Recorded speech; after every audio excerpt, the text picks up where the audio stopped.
नमस्कार दोस्तों, मैं सुखलाल जाट। और जैसा कि आप सभी को पता है कि 10 जुलाई को एम्स नर्सेज यूनियन का इलेक्शन है। तो आप सबसे मेरी पहले अपील ये रहेगी कि सभी अपने वोटिंग राइट्स का यूज़ करें, क्योंकि जो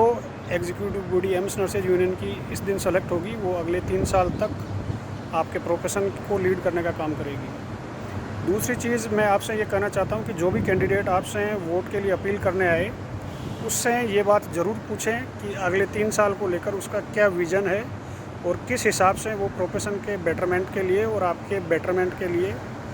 कुछ काम करेंगे और उसको लेकर के क्या सोच है उनकी। तीसरी चीज़ मैं ये क्लियर करना चाहता हूँ कि पिछले कुछ समय से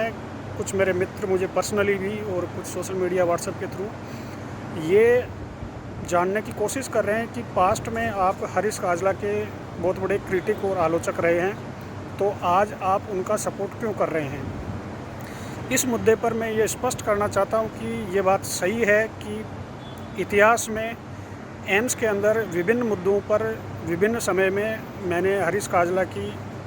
आलोचना की है। और आज भी अगर मुझे कभी भी या कहीं भी ऐसा लगेगा कि वो उचित निर्णय नहीं ले पा रहे हैं और उनका लिया हुआ निर्णय नर्सिंग प्रोफेशन के हित में नहीं है, तो मुझे उनकी आलोचना करने में कोई हिचकिचाहट नहीं होगी। लेकिन इसका दूसरा एस्पेक्ट ये भी है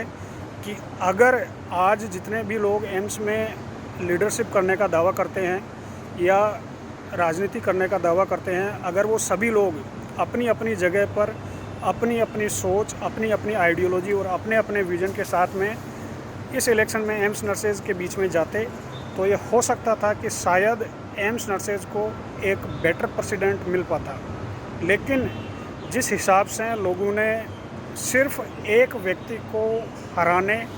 उसको निकालने के लिए, क्योंकि एडमिनिस्ट्रेशन जिस एक व्यक्ति के पहले से ही पीछे लगा हुआ है, उसका जितना हो सकता है उतना नुकसान करने में,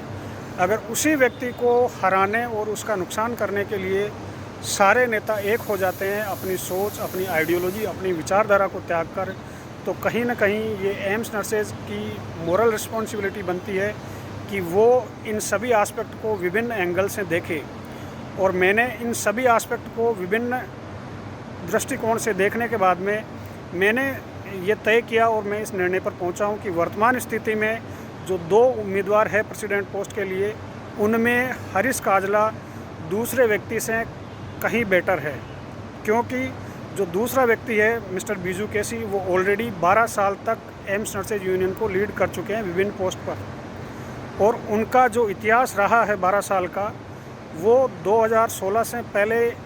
एम्स में कार्यरत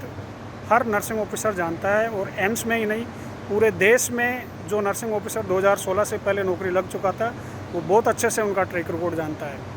जो 2016 के बाद की जनरेशन है एम्स में, वो ट्रैक रिकॉर्ड तो दूर की बात है, उनका नाम भी नहीं जानते। ऐसे में ये ज़रूरी बनता है कि जो पुराने और सीनियर साथी हैं वो इस चीज़ को स्पष्ट करें, नई जनरेशन को बताएं कि क्या इतिहास रहा है उनका, क्या रिकॉर्ड रहा है और क्या हासिल किया है उन्होंने एम्स नर्सेज के नाम पर, ताकि जो नई जनरेशन है वो बेहतर फैसला ले सके। मेरी तरफ से मैं अपनी पोजीशन स्पष्ट कर देता हूं कि जिस हिसाब से सिर्फ और सिर्फ एक हरीश काजला को हराने के लिए इतनी बड़ी मिलावट और गड़बड़ की है,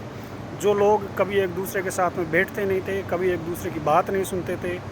एक दूसरे को नीचा दिखाने और हराने के लिए हमेशा तत्पर रहते थे,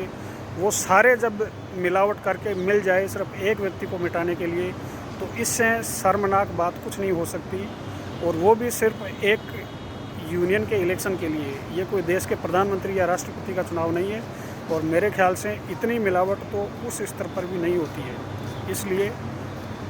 आप सबसे मैं फिर से ये अपील करना चाहूँगा कि सभी इसके ऊपर देखें, अपने हिसाब से सोचें,